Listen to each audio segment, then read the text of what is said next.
After reading a lot of elite theory, especially de Jouvenel and Schmidt, I noticed a theme within their work.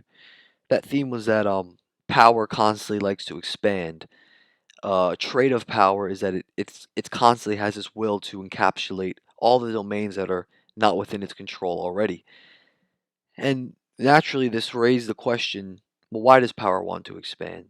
And for a while, after I thought about it, I kind of came to the answer, and I fundamentally think that the answer is a psychological answer, and it's a reflection of sort of human psychology. And we see this all the time in regards to the expansion of power.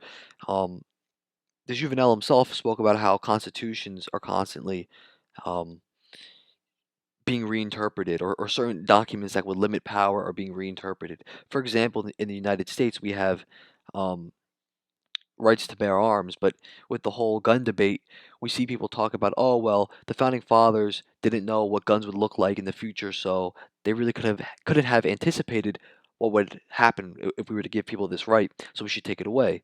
Or people will say that, you know, the Constitution is obsolete overall, we should just get rid of it. It should be annulled. All these kinds of things. And, you know, it's interesting because like I was saying before, it is a kind of, well, no, not kind of, it is a psychological sort of motivation for human beings to try and get more than what they have. And I think the reason that this is the case is because um, power is fundamentally control over something, and the more you control something, the more secure it is. And human beings value security more than anything, one could argue. Um, People want to feel secure. People want to feel like they're in control because when you're not in control, anything can happen to you and you can't always anticipate what's going to happen to you. Now, that's the motivation to expand your power because your power entails your security. So the more you have under your belt, the more secure you feel, etc. Now, this doesn't just apply to controlling other people, although it often does. It applies to controlling land. It applies to controlling access to resources, which also determine your security in a way, like food security, for instance. Um, Many other things. And part of this, I think, is also reflected in everyday sort of interactions between human beings.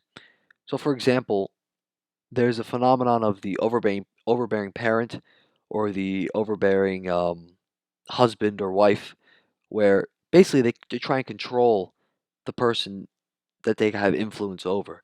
So in the case of the parent, they're going to be very strict. Maybe they won't let their kid outside. Maybe they won't let their kid go to parties and all these kinds of things. This is because they want to feel secure. They want to feel secure and they want to feel like they have control over their child, and they don't want anything outside of what they can do to protect their child to happen.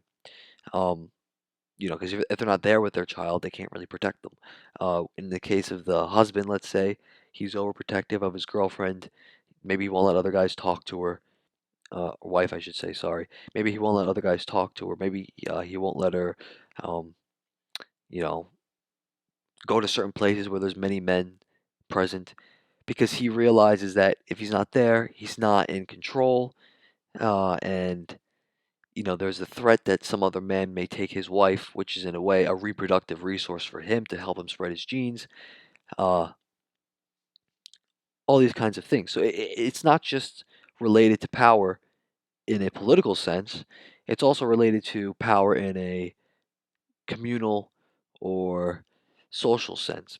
That isn't to say that the political is separate from the social. It certainly isn't. As a matter of fact, I would say they're intimately connected, but I'm just saying there are degrees to which this is manifest.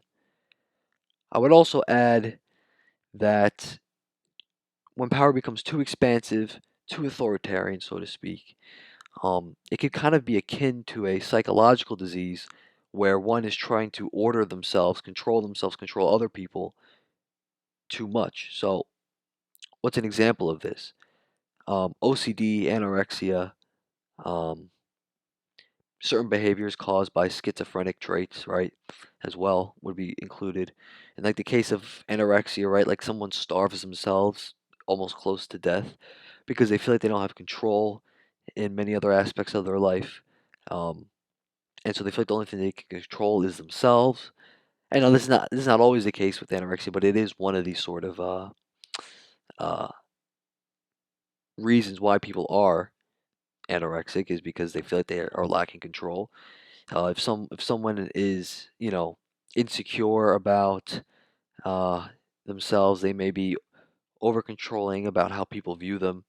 They may correct people a lot on very small things. Like if you see many of you may have had teachers who uh, would be upset if you call them by their first name because they would feel like if you do that, you're undermining the legitimacy of who they are, their identity.